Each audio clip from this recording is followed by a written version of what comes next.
We're ready to go. That was the message from the US last week. The Syrians called it the drumbeat of war. Well, the rhythm is slower now. So how does this pause affect what the US is planning?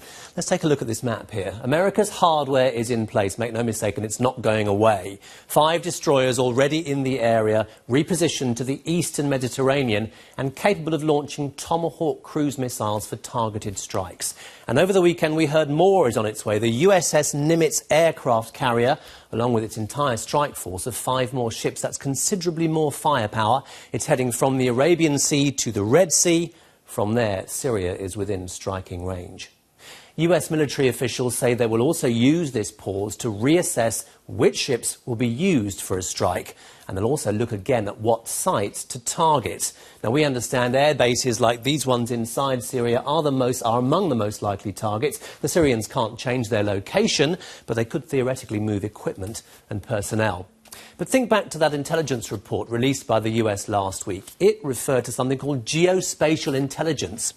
Satellite pictures to you and me. Any big movements, the Americans think they can track them.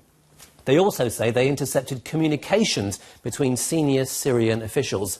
And don't forget social media, people inside Syria communicating with the world about what's going on. The US and the UK relied on this open source material for those intelligence reports on that alleged chemical attack last month. Meanwhile, for residents of Damascus, we're hearing one report that bread prices have tripled since President Obama said he thought the US should attack just a couple of days ago. And of course, there's little pause in the fighting. Already more than 100,000 Syrians dead.